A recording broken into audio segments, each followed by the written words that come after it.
Hey,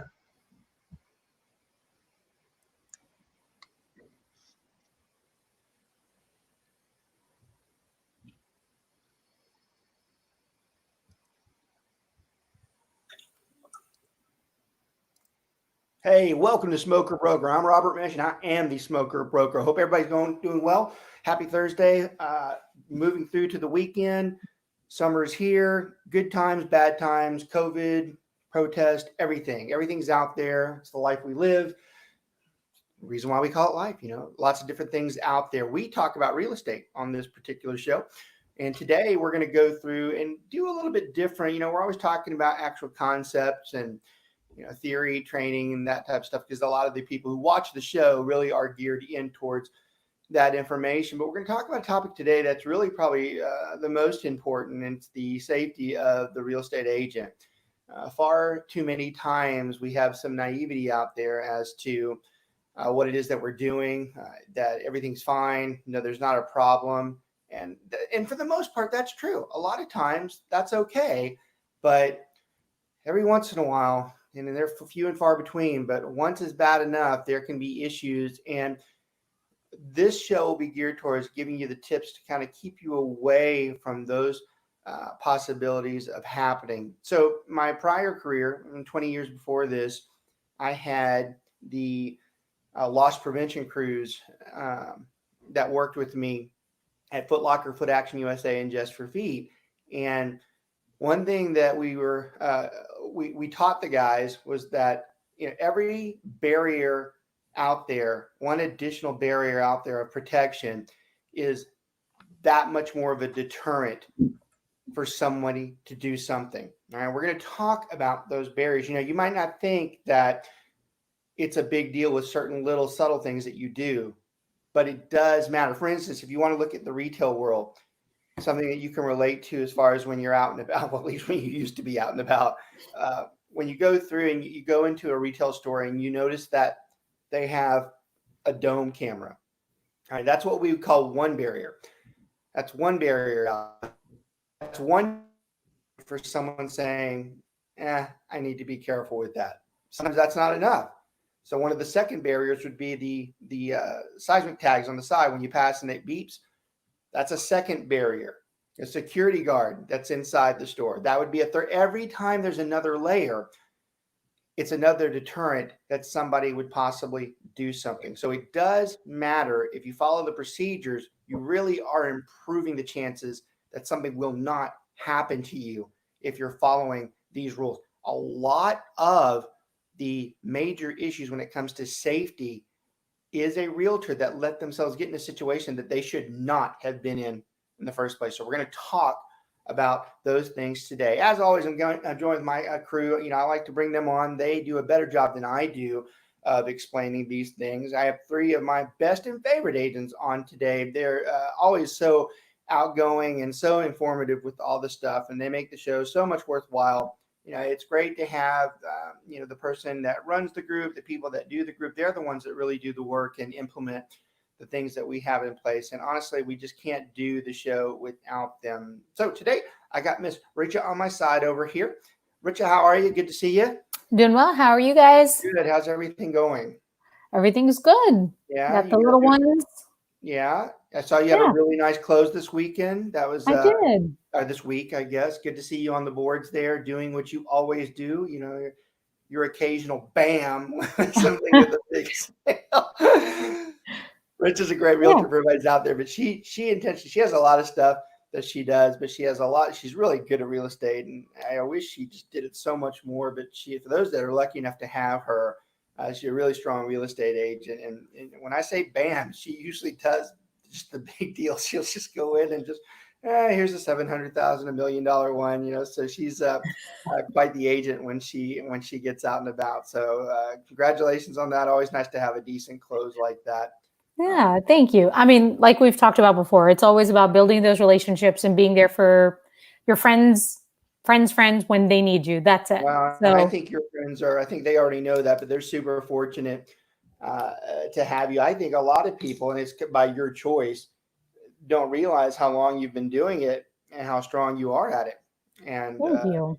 which that's fine. That's the way you like. Yeah, you run your personal life more than anything. But it's a shame that they don't realize how strong you are at it. Those people are very fortunate to have your expertise and, quite honestly, some very expensive homes, not homes that are just anybody could do. So there is a higher level of knowledge that sometimes is needed for luxury homes. So Yeah. while I'm thinking about it too, this doesn't apply to everybody else out there, but since I'm on there, you really need to start thinking about getting into those luxury programs and divisions at Keller. And I Yeah. think you might find uh, you might even find some lead generation in there with the business that you've done. So you make sure you note to ask me about that. Will do. Your resume has quite a few of those on there, and you really probably should be doing that. Okay. Thank you. I appreciate it. It's all from your guidance and help and No, unnecessary texts that I send you at 10 no. p.m. No, it's all you guys want anything. Manu, how are you? It's good to see you. Very good. Good to see you all as well. It's wonderful to be on the show. Yeah, I love having you out there. There's always I love to see Banu get mad just once. Just one time we're just irritated. Never I gonna think- happen. I mean, Banu, we've got to be on what, 5 or so. We're getting close. If not, we're right around 5 years. But I never. She always has this ridiculous smile on her face. I don't know how she does it. I just cannot do my face like that. It's amazing. I would love to see her one time. Just God, yeah. But I just don't think that'll ever happen. So No. I don't think I haven't seen it. Right? I don't think you realize how contagious that Positivity. Smile. My Yeah. guess is that everybody who knows you knows that about you. And I don't think you realize how powerful that is when you're out and about. I think people are somewhat comforted by that when they're dealing with the real estate agent. So just as Risha, all of you guys have different qualities and different ways of doing things, but there's no doubt that is something that makes you shine out there. Your clients are very fortunate to have you as well. So glad to have you. And then my buddy down there, David Tanner. He's out of the Coppell area, and he too, I always claimed him. He's one of the hardest working guys out there. He, in a way, is kind of like Manu, and he has a very positive attitude. Although I know David a little more personally. David, I know, can have I know he can do it. But he doesn't show it as much, but I know he's capable of it. So. I have my moments. Oh, I know. Believe me, I know. So, but it's good that the outgoing side of it is good. All of these guys right here serve the North Texas area. Most of them will pretty much go anywhere. Richard might sometimes hesitate, but they're pretty much all over the Dallas-Fort Worth area and very valuable to the Keller Williams organization, especially the SWR group. The show is geared towards all brokerages out there, but especially we favor our Keller Williams family because we have a lot of the team members that watch the show via archive. It's not uncommon for the show to have anywhere from 400 to 500 views a week on archive.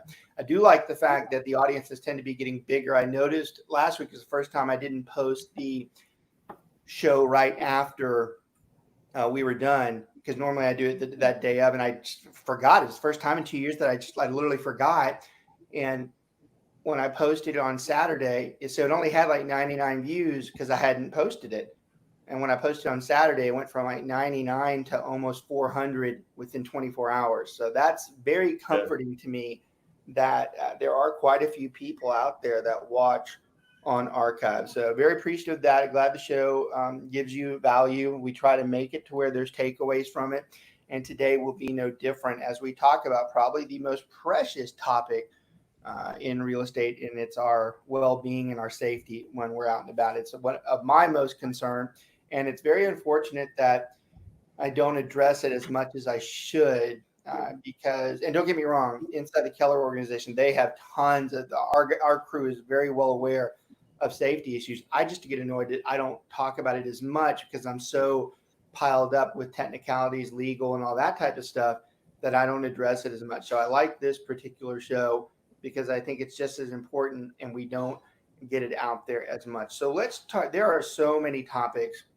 That's funny. Richard was talking to me about before we got on. Well, what's the topic going to be today? There's so many. It doesn't have to be a topic. There's components that we go through, and this show probably is like a 5-hour show normally. So we're just going to go through pockets of some of the main problems out there and give some takeaways to the crews out there so they're a little more careful.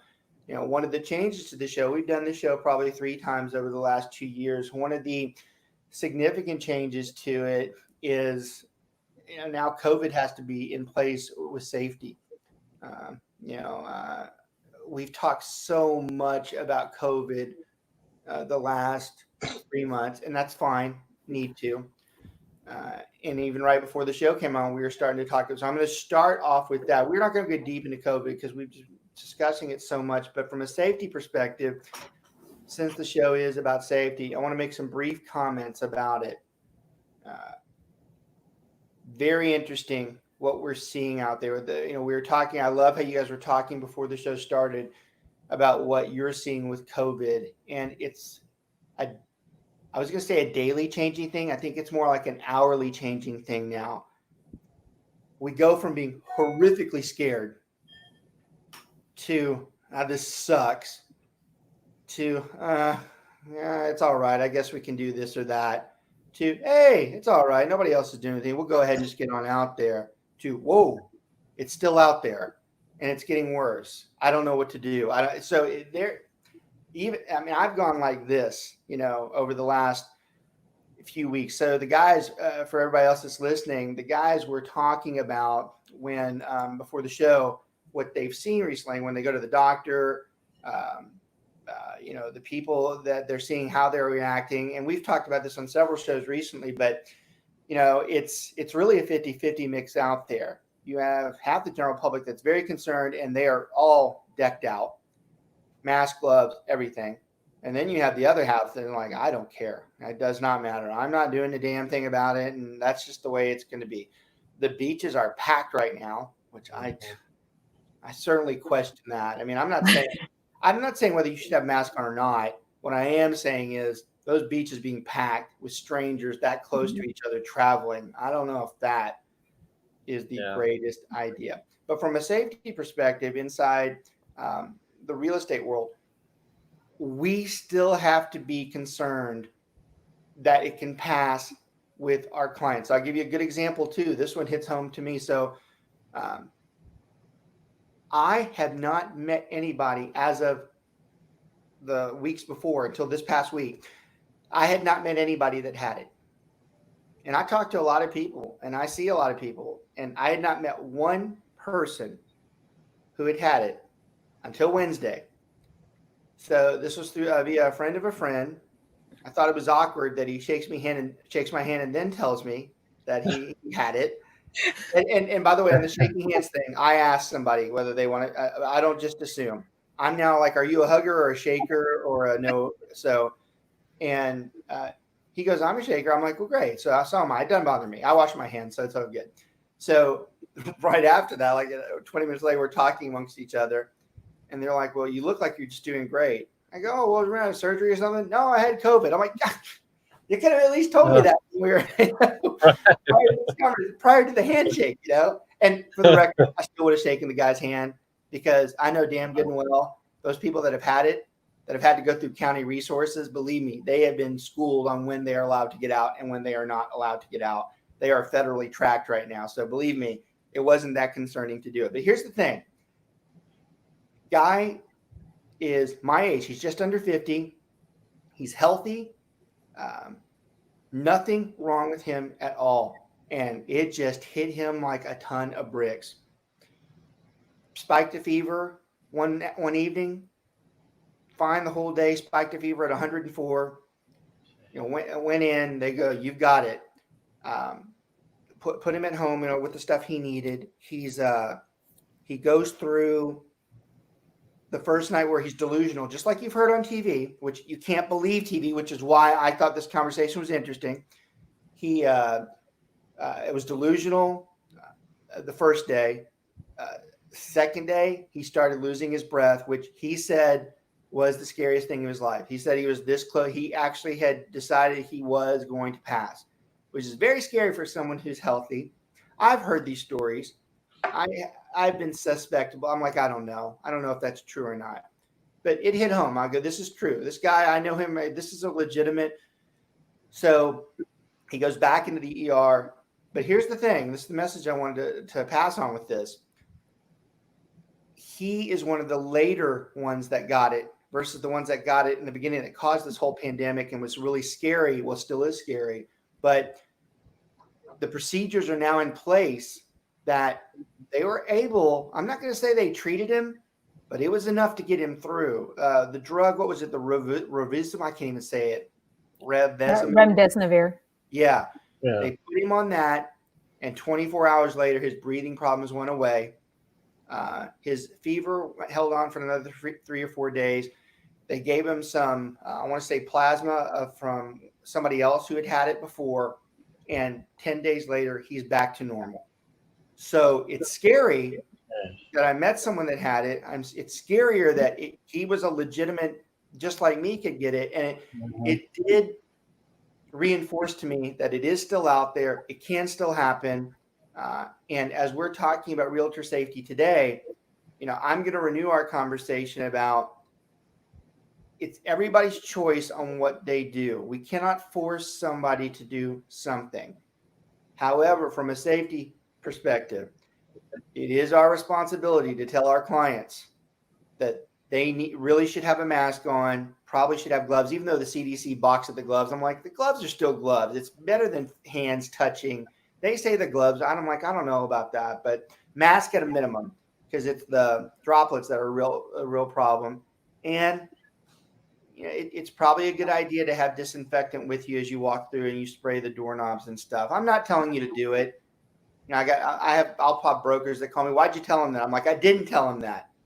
I said, from a safety perspective, it's probably the right thing to do because it is still out there and we can still get it. Now, I think the change in that is, and one of you, I was saying it before the show, and I appreciated it. You can get it right now, but I think the presence amongst most people is they are accepted that if they get it, they'll probably make it through, and they're not going to be thrilled about it. And of course, if you're in the categories of the elderly, that's going to be a little tougher. But I think they basically got to where if it happens, it happens. That still doesn't make it any easier, though. That story I just told was true. It's a true story, and that didn't sound very fun to me. And I know what it's like to have shortness of breath like that. That's not good. Go for a 24-hour period where you're breathing like that. That's got to be hard on somebody. My guess, too, is that is what triggers a lot of them from passing is the panic that sets in from not being able to breathe like that. That can't be good either. So we still have a responsibility as agents when we're out and about to be telling them, hey, look, you really should. I'm not telling you to do it. I'm not telling you to force them to do it. I'm telling you probably ought to have a good sense. And if you're not going to do that, you better damn well at least be doing a strong social distancing between you and that individual. If you're not going to have a mask on, but you're going to stay 6 feet away from someone the entire time, and you're going to make sure you disinfect any door stuff you hit, that probably would work. I mean, the CDC has come back and said that still the best medicine for this is a 6-foot distancing mark because even the droplets, they say, can't go that far. So doesn't matter what poison you choose. That's probably a bad word to say. Doesn't matter what you use. But you use something. We're talking about safety. We're trying not to be naive.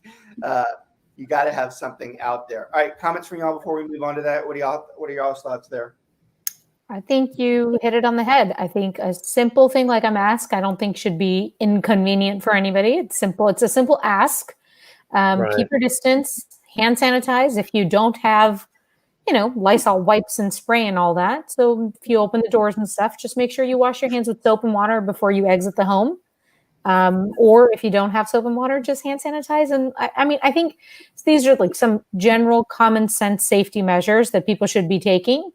I think you hit the nail on the head. It can be scary. I think, and like you said, COVID in terms of, being able to contract it, all kinds of conflicting news, but just use common sense that, okay, say the news is completely wrong and it's not nearly as scary as it's portraying. So what? Just better to be safe than sorry. The fact remains that there are people that are getting it. There are people that we have people that we know are people in conjunction that have got it. We know it's a real thing. It's not, that part's not fake. How much is it? How bad is it? I mean, it's hard to tell by the news, spiked or not spiked, but it's out there. Yeah. And I think that's the 7 Degrees of Kevin Bacon game. I feel like that, you used to play. I think it's, if the news is correct and the numbers are going up, that is going to get closer and closer to home. Yeah. Well, what's interesting, what I've seen is there's such a chasm between, like you talked about earlier, some people who are just very flippant about it, and then others who are very cautious. Because I was showing houses a couple of weekends ago to an out-of-state client. We were doing FaceTime. So I was walking him through the house, right? So one of them was an open house. So so I showed up and was talking to the listing agent. She wasn't wearing a mask. She didn't care at all. Pretty much everybody else in there was wearing a mask, and we took our shoes off. And so she was really nice lady, but she didn't care. She's like, oh, I'm not concerned about that at all. And I'm like, okay, well, I'm going to wear it. Yeah, I don't like that. I don't mind her not having the mask on as long as she stays away from everybody else. Yes. A good 6 feet away always, and disinfects anything that she touches. I don't have a problem with that. Now, if she I don't care. And then on the flip, and then on the flip side of that, so the next weekend I showed some more houses to this same client. Well, we ended up going under contract with one of them, and I met the inspector at the house week before last, and this guy, he's somebody we all know and love, right? And he kept his distance. He said, "Look, this is my livelihood. I cannot risk, taking this lightly." And he literally wiped down everything he touched in that house before he left. Yeah, and it's a tough road to follow. And this is going to be the last comment on this, because I don't want to take COVID the entire time. But it's tough because you watch someone do that, and you're like, well, that's responsible. Yeah. That's it. Responsible. That's the word right there. Responsible. But on the same hand, you have people on the planes right now. The air circulates. You can have a mask on all you want. If something gets in that vent, it goes through. In a plane, the vent just the air does this. So you have all those people. My brother's on a plane this morning. He said it was full. I think people have to continue with their life to a certain extent, right? Like if it is necessary and it's something you have to do, take all the precautions you can possibly take, and then that's all you can do. That's all you can do is take precaution. That's it. I caught it. And that's exactly what I told both my sellers and my buyers, that you have to take the precautions that you feel good about, and I'm going to do what I feel comfortable with. I like that attitude. It seems like all of you are on the same opinion. We haven't even discussed it that way. That's the opinion I'm at. I know what needs to be done. I'll do what I need to do. You do what you need to do. I know at a minimum I want social distancing. After that, everything's extra on top of it. Okay. Yep. Good conversation about that. Let's start talking about probably the main takeaway from the show, and it's going to be when you're out showing some of the safety takeaways that you have. Before that, because I always forget, I want to make sure I thank our sponsor. We're very fortunate to have BPG Inspections, Martin Cooley, sponsoring our show.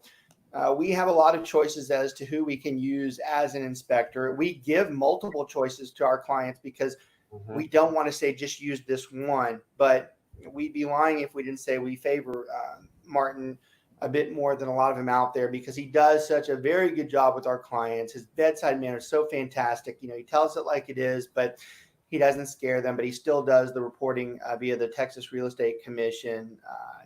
He has been doing it for a long time now. I want to say, I remember he's a veteran of the United States Navy.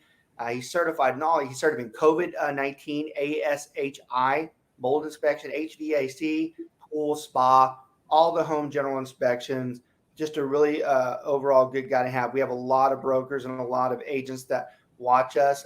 Martin's stuff, I don't know if Mark can get it on there, but he'll flash it down here in a minute. And if he doesn't, Martin's number is 817-401-3240. Again, that's 817-401-3240. Martin Cooley with BPG Inspections. Okay, so when you're going to go show a client and it's somebody you don't know, we'll call them a stranger, even that's a weird way of saying, but that's what it is. Because sometimes this does happen. These situations revolve in a couple of ways. One, you get a call off your sign and they want to see the house and you go out and show. That's one stranger situation that we deal with. The other one is where a friend of a friend referred you to somebody and you don't know that individual. Still a stranger. A little bit less of a not a complete stranger, but still a stranger in general. Okay, those are a couple of things that we look at when we're dealing with somebody we don't know, or someone right off of the internet, or that just calls the office and wants to go looking at properties. Those are the alternatives. Okay, so the calling off the signs. There's not a real estate agent out there that won't tell you that they're not so thrilled when they get the call off the sign and someone wants them to go show them the house. Now, it's tough because our clients want us to do that. That's what we're there for. That's what we're paid to do, is to show the house. But it's very awkward when somebody calls off the house, because there's a lot of real estate agents out there. And a majority of the people in this country know somebody who's a real estate agent. It's just a little strange sometimes when they call and say they want to go look at this, and they have those friends out there. You're like, well, why didn't you go through them? Why didn't you ask them to show you this house? Now, there are some legitimate answers for that. Sometimes they didn't want to bother them.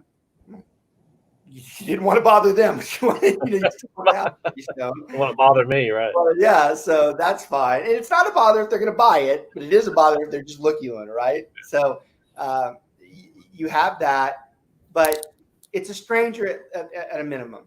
So here's some takeaways from when we deal with this situation. This is important because there are some people that do some weird things with this.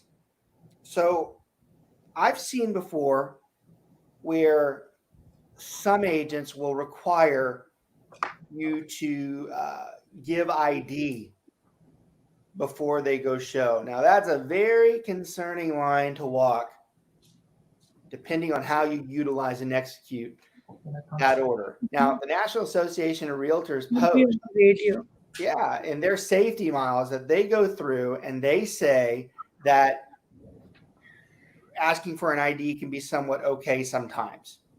I'm like, if you're not doing it consistently with every single person that you meet, very possibly violating federal law by being discriminatory, even if you don't mean to be, why'd you make that person give an ID, but you didn't make that person do it?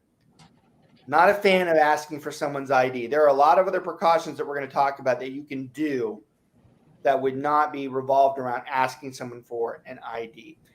An ID has a lot of personal information on it. It has their driver's license number on it. It has their birth date. I can tell you, I'm not that comfortable giving my license to somebody. In fact, I don't even like it when somebody asks for it. I'm like, why the hell do you need that in this day and age? God forbid the Social Security too. That's my favorite, when some random schmo asks me for my Social Security number. I'm like, who the hell are you? So the other precautions that we have, and this is the one here's the ones that I favor. My opinion, it's my show, my opinion, but I've done it for 20 years, and I still think this is the best procedure to use when you're utilizing this. And this is what I think one of the best takeaways from this particular show should be. So if you're going to meet someone who is a stranger, it is a very good idea to meet them either one at the actual office, or if you don't have an office, at a public place. There's been numerous amounts of research that say that literally decreases your chances to almost 2% of something bad happening to you when you did that one step. So that one step can give you a 98%, hey, I'm probably going to be okay if I did that. That's huge. So at a minimum, you should be meeting someone at the office, preferably, or at a public place. It's been proven that most people who have intentions of doing harmful things are much less apt to do that if somebody else saw them with you. Okay. So that's tip one. Now, anybody out there that's listening might be like, oh, that's so stupid. Of course I know that. That's not true. There are a lot of new agents that when they get that call, they go just show that house because they were told to do that. A lot of times, one of the downfalls of a lot of the training systems in place is that they don't spend a lot of time addressing the safety issue. You sign a document that says, here, this is what I'm supposed to do. And that's pretty much it. So when you get out there, you forget about that and you just randomly, nothing's going to happen to you because it's naivety. Naivety is a terrible thing when it comes to safety. And I've talked about this on several shows, and I've talked about it half my real estate career and Okay. part of my professional career prior to this. I'm going to tell you right now, those of you who utilize the idea that if I'm in a particular area, I'm safer than somewhere else, that is a really foolish and incompetent statement to make. There is no truth to a particular area that you're in that you're better off than another. Anything can happen anywhere. Some of the nicest places in the world I've ever been, I've seen the most horrible things that have ever happened. You know, in fact, I've said it on many shows too. One of my biggest pet peeves with any of my agents or anybody I've ever trained, cannot stand it when someone says, "Well, that's a bad area." I'm like, "What the?" I go, "What is a bad area? What does that mean? What is your definition of a bad area?" You know, I know some people think an area is bad if some kid threw a brick through a window. I've heard others say it's bad if, well, that person got shot yesterday. What is bad? And when you start talking about that, it becomes a real problem. So when we're talking about realtor safety, one thing you have to be super careful of is that you're not being very stereotypical to somebody because you have personal issues yourself. And unfortunately, that does exist. I mean, this massive array that we have out there, obviously we still have issues out there. If you're going to have someone where you're talking to and you're being inconsistent with the way you handle them, you're asking for trouble, right? So just make sure when you're meeting someone out there, the best way to do it is to do it the same way every time. That way, if anybody ever went in front of a judge, they're like, you can ask the last 30 people I've dealt with. Every one of them told them, will tell you, they were asked to meet at the office. We met, we talked for a few minutes, and then we went show. Or we met them at the property. We asked for their ID, every single one of them. Still not a fan of that, but if it's consistent, that's a whole different story, okay? If you get that far and you decide to go in and show the house, there are some more takeaways as well. So when you go into a house with someone who's a stranger, it's a very good idea that you always keep yourself between them and the door. You don't ever want it the other way around. You don't ever want it where you're inside and they're blocking the door. You want them to go in first. You want to keep your distance to where you can make it to the door if you had to. You know, a lot of people get alarmed. I guess I should have prefaced this conversation. A lot of people get alarmed when we talk about this. I want to make it very clear. It's very rare that these things happen. In fact, in Dallas-Fort Worth, I can recall 2 instances in the last 20 years that happened. Now, granted, 1 is enough, but there's a lot of interactions we have with a lot of people across the state and in Dallas-Fort Worth. And in Dallas-Fort Worth alone, to have 3.5 to 4 million people, a population, that happened twice in 20 years. And by the way, one of them had nothing to do with being a real estate agent, just had to do with they knew him. Okay, so you really talk about one random issue, and it was bad too. So you can't. And by the way, it was in what some people would consider to have been a prominent area. You know, so you can't have the naivety to sit there and say, "Well, it won't happen to me. It can't happen to me." It can. It's extremely rare. But the reason why I qualified that, I don't want people to watch this show going, "I'm concerned to be a realtor." You should never be concerned to be a realtor. Never. I do get people who come in and they're hesitant about being a real estate agent because of this phenomenon. That's not a reason not to be a real estate agent. There are plenty of tools you could do. But one of the ones we haven't talked about yet is bring someone with you. You know, and you don't have to have a licensed agent go with you. It can be your spouse, it can be a friend, definitely could be another agent. You don't have to do it on your own. And that is a very good barrier. You want to talk about a barrier or someone pulling some type of stunt. When somebody else is there, it's that much more difficult for them to pull. I was about to say pull the trigger. Who does that? Who makes those conversations? What is wrong with me? That's not what I'm going to say. Go ahead, Banu, get in there. Even if you don't take somebody with you, normally when I'm showing some stranger, one of my listings, as soon as I get there, I just tell them, hey, I have to make a call and let my coworker or broker know that I'm here showing you the home. And sometimes I just tell them I have to text them or something, just give me 2 seconds, and then I'll open and let you into the house. And so that way they know that somebody else knows that I'm there with them showing the home. So that's why they're on the show, because that's not scripted. And that's one that I wasn't going to talk about and I forgot about it. It's a really good one.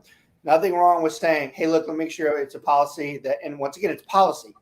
We do it all the time. So if you can do it once, you got to do it every time. As long as you do it every time, that's okay. Even if it's a fake call, even if, hey, I want to make sure I talk to my broker. Hang on for a second. It just lets that person know, they know I'm with you. I'm out. They know where I'm at. Another barrier for someone to possibly not pull a stunt. Well, does happen. And that's a great point. And another thing, I mean, I always let my wife know when I'm doing an open house, and I let her know where I'm going to be. But it's also a good idea to let the neighbors know what you're doing. I mean, because sometimes, people, they don't always know what's going on. They see the sign in the yard, but you've got a lot of neighbors, around there that maybe they don't really know who's who or what's going on. So I'll let the most adjacent neighbors know, hey, I'm going to be here for a couple hours doing an open house, just so you know who's coming and going, Yeah, I think it's just like Banu said, right? Like letting somebody else know for your safety that XYZ is happening. Yeah. I mean, well, and Richa, you could maybe address this, because I know with the higher end homes sometimes, like you can't even go see a house unless you've been pre-approved, right? Yeah. So, and I feel like that's depending after a certain price point for sure. Yeah. But a lot of it depends on your client. I've had clients almost right at the $1 million mark as well, that are not comfortable with just strangers walking in their home. And so they require a pre-approval letter, or they require that I am there for the showing. Okay. Right. And I'm seeing more of that on MLS listings too. Once again, it better be consistent. It better be every single person. You do it one time, and in a court of law, they can get you for it. One time where you're not consistent, because they'd be like, why'd you not do it for that person, but you did it for everybody else? Everybody else. So I guess that's a question of mine. If the client has not requested it, then do I still at least offer, or am I just required to do it? That if Remind me which one you're talking about. We talked about a couple issues there. I meant for like me being there for the showing. Like some clients ask me that, hey, will you feel more comfortable if you're there for the showing, like a agent to meet for a listing? You're asking if the client asks you that, what you tell them?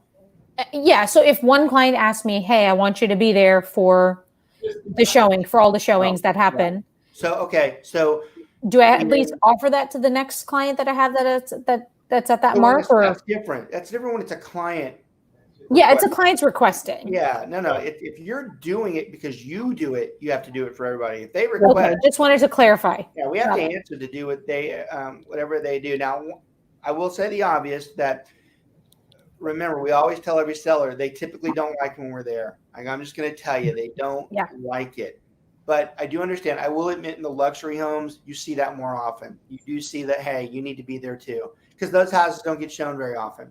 And the pre-approval letter that David said is true, right? Like a lot of the sellers are like, you know what, we just don't want a bunch of looky-loos in the house, which is fair. Which is, it's their private personal property. Yeah, as long as it's open to the public, but if they're requiring that you, as long as they don't do it for one and do it for the other. Now, in that same conversation, from a seller perspective, a seller can be hit for being discriminatory if they do that as well. They have to abide by federal laws as well there, so they can be included in that. So they too have to be careful how they present themselves when it comes to someone being present. Are they there all the time? But again, the key here, and I love it because it's a key to everything I do, is consistency. It's consistent. It's all the time. It's the same thing every week. Consistency will always keep you out of trouble, or consistency will get you in trouble because you're consistently bad at something. But one way or the other, you have to be consistent when you're going through there. Okay, let me see on and the other thing you have to be careful on realtor safety, and I guess this isn't much safety as it is more client protection, and you guys were kind of hinting at it. A lot of people are surprised at the amount of drugs that are taken or stolen from somebody's residence. That is one of the number one complaints we get from a seller on a very private matter, that, hey, I'm missing something. Like, what are you missing? Well, it's some personal things, but I mean, they won't necessarily come out and say it. But then you have those like, hey, I had a lot of weed in that drawer and it's gone. I've heard that before too. Well, that and that's a good point. And firearms too is another big one. And I tell my clients, look, if it's an occupied home. I had a client one time, and he was really he had a fetish about sunglasses, and I'm talking about nice sunglasses, not the cheapy. And I bet the guy had, I'm not kidding, 2 or 3 dozen, and they were out in the open. And I said, are you sure you don't want to put? I said, I would recommend you lock those up, because they were, even the ones that were behind the glass were not locked up. And he said, no, I'm okay. I'm not worried about it. I said, well, okay. With prescription drugs, where we have prescription drugs that are out there, and like very hardcore, very hard to get prescription drugs. Those are the number one item is stolen is prescription drugs. Things like oxycodone, hydrocodone. Those are the number one things that can be taken in a home. So from a safety standpoint, this is another reason why when we're meeting a stranger, we have to be careful. That also brings me to another point, a good takeaway from the show today. When you have 2 people that go into the house that are strangers, that's another one that you have to be very cautious of, especially if one goes this way and the other goes that way. We don't know these people. And that's very difficult for us to monitor when someone we don't know goes that way. And most of the time, when we have someone who's going to commit something of a criminal nature, that is what they'll do. They'll intentionally go separate so nobody can see what the other one is doing. So we have to be very cautious. Now, I'll admit that one's a lot more difficult to deal with, because the only way to deal with that is, hey guys, we need to stay together. Obviously we don't know y'all, so and it's policy that we stay together with everyone. But even that one's I don't even like saying that very often. Usually I let like in my personal experience, there's very few times, like you're saying, most of the time agents are going to showing with somebody that they know either firsthand or have a referral from. But when you are going with a stranger, I tend to stay at the door and I let them see the house. And I usually do that with all my clients as well. I'm not an agent. I don't like to follow you from room to room to room.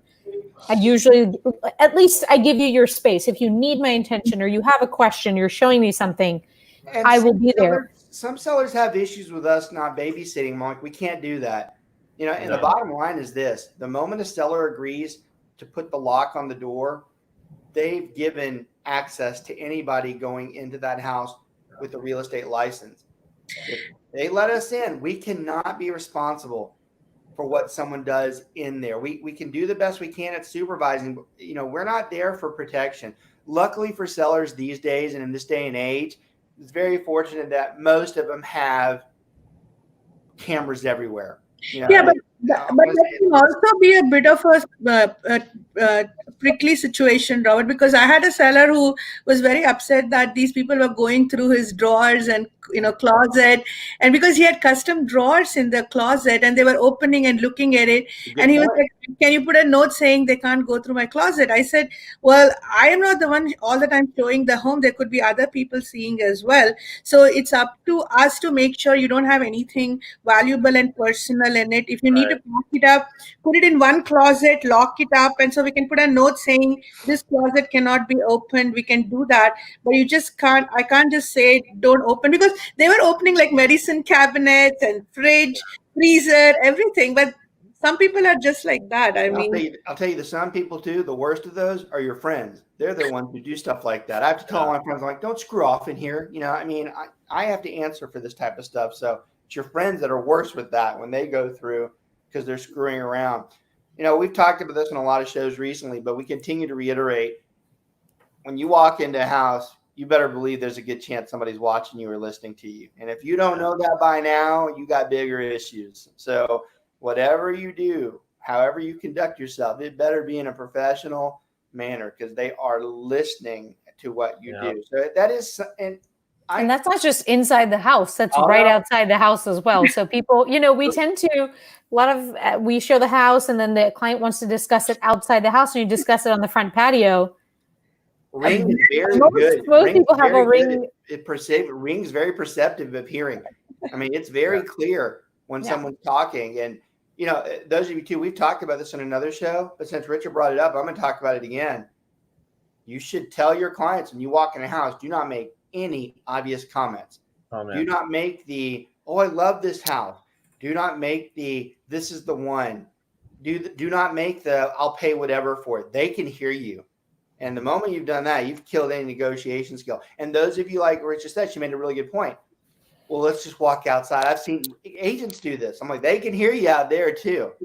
You know, unless you're really off property, you really shouldn't be discussing what goes on there. So that's a great point as well. But sorry, go ahead. No, go ahead. I was just going to say, having those cameras and all that, although sometimes it's good safety for realtors as well.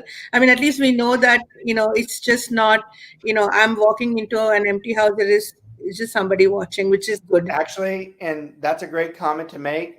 You know, you probably could work that into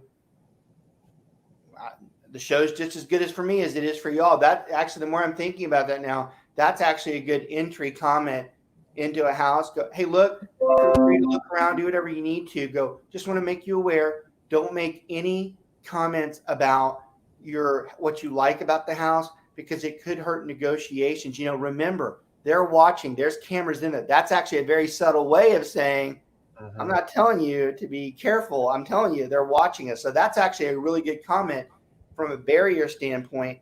You're not even addressing the safety issue. You're just flat out telling them, oh, they're listening and they're watching. And I even go, and some of them could be doing it live. That's a very good deterrent for a stranger. I might start telling the guys to use that. That's a real good deterrent on telling someone in a very professional way. Because if you've been told that and you still do something, you are an idiot. Like beyond, obviously anybody's thinking about it's an idiot anyways, but I'm talking about an idiot beyond an idiot to still do that. I'm like, you're just, that's a double-edged sword too, right? Because if you're recording somebody in there and you hear things like that, and then you bring that up later on, there could be some liability on your side too as a seller. Yeah, and by the way, anybody's watching, you should not be listening.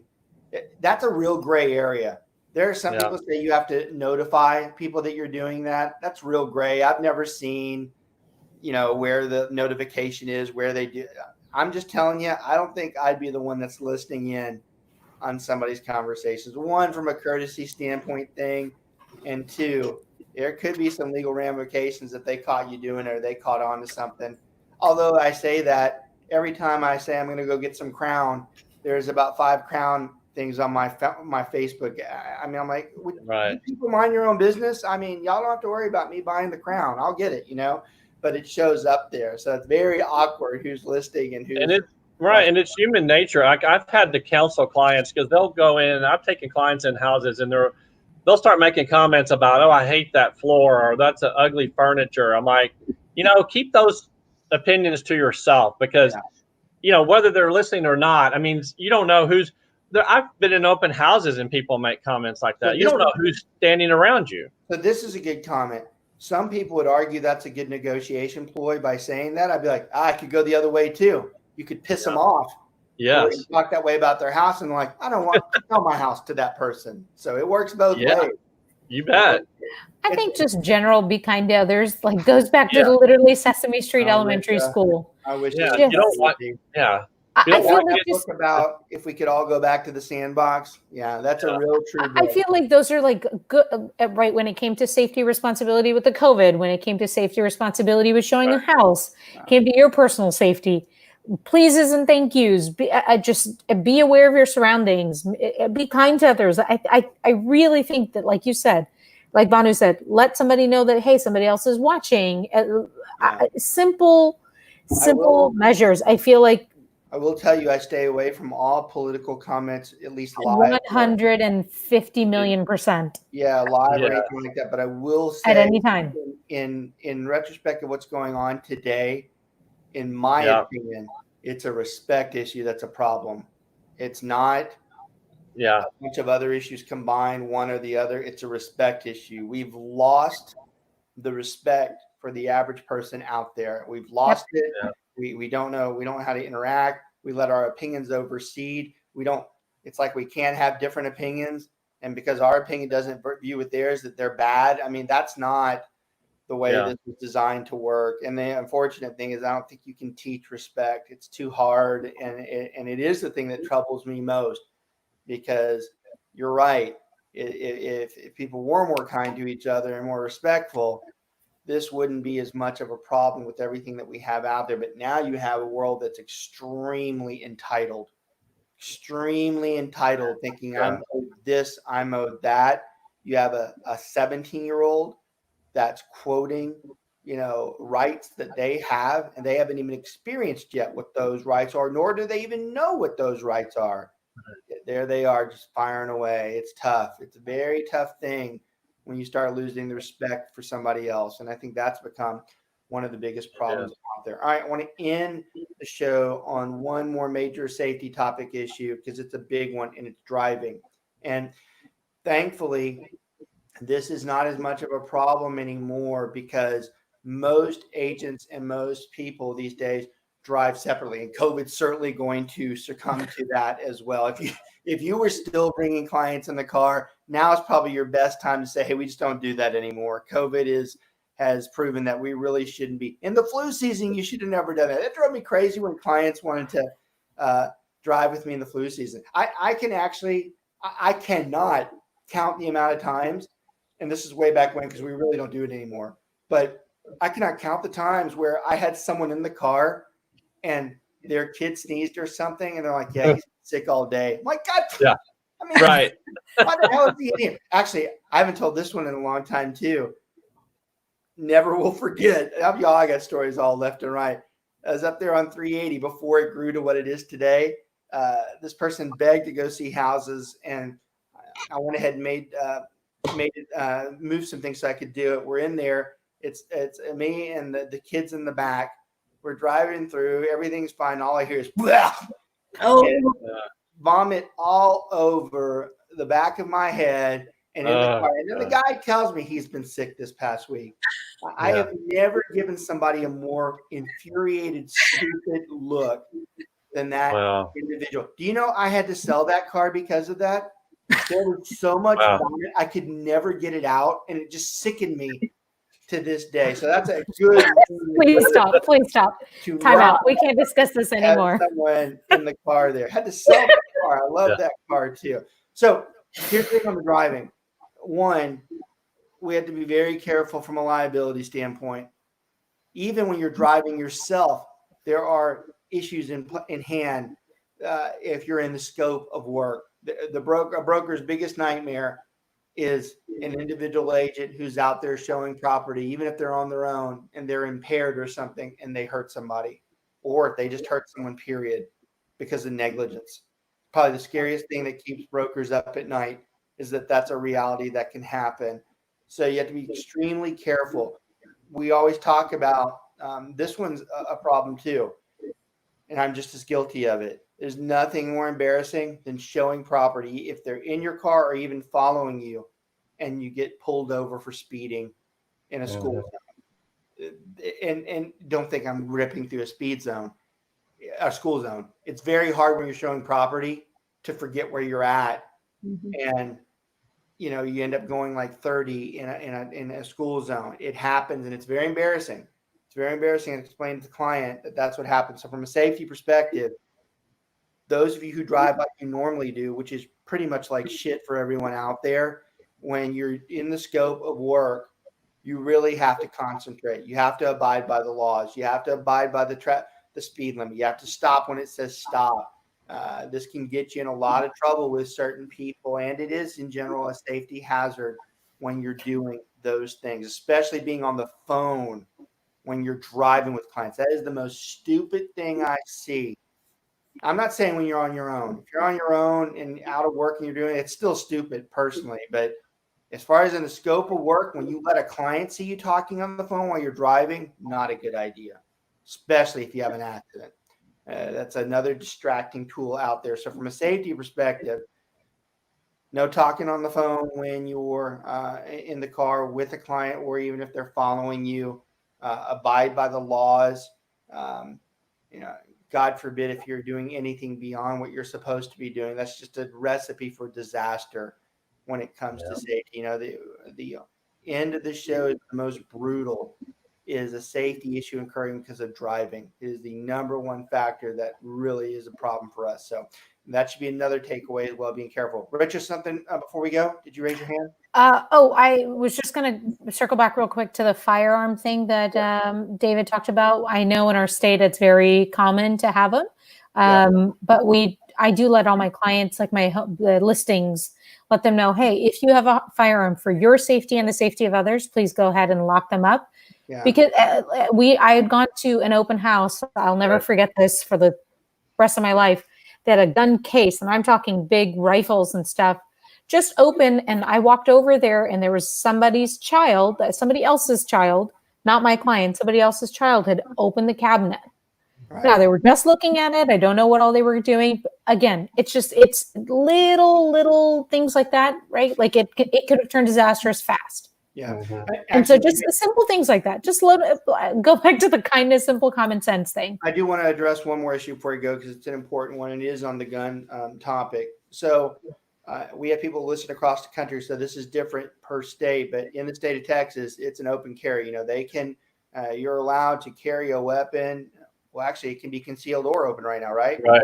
Yep. Is that correct, David? Yeah, that's correct. So they can have a weapon, but here's the thing.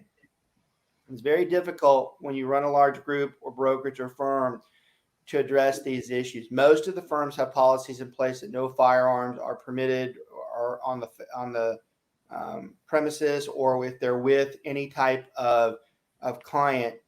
But that's a very fine line to walk when it's legal. So it's very tough when somebody asks me, can I carry a firearm? Because if I tell them no, they're like, well, federal law or state law allows me to. And now I'm going against state law, which that's not fun. But then I'm like, well, the company has the right. We have a lot of agents out there that carry and don't tell anybody. And they don't tell anybody because they know if they tell somebody that they could either be reprimanded for or told to stop. It's going to happen.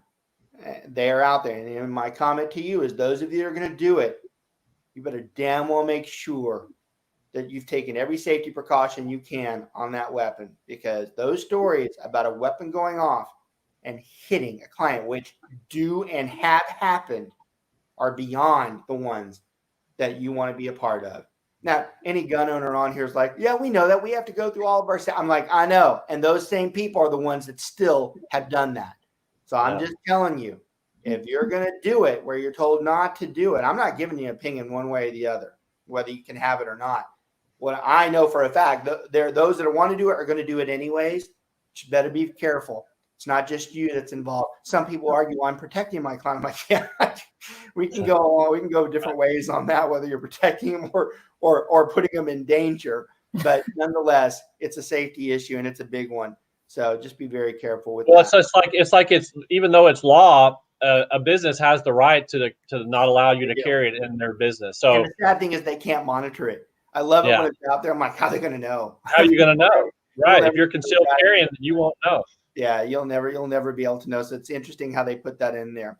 Yeah. All right, I want to thank everybody out there for watching today. Hopefully there were some takeaways that you didn't know about. Again, there's probably another 3 or 4 hours that we could have gone on this. So I want to thank everyone, especially thank my agents for taking the time. They go through the middle of the day. They have to take time to come out and do this, and it's most appreciated. Their insight is just as helpful for everybody out there. So hopefully you guys appreciate them as well. Thanks to everybody. We'll see you guys next week. We're very consistent about doing the show. Thanks for watching. Pass the show on to others. KBGI Facebook page, KBGI Media, great forum to run these podcasts through, and very informative for any type of industry that you're in. Thanks for watching. We'll see you guys soon. Take care. Thank you. Take care, everyone. Bye.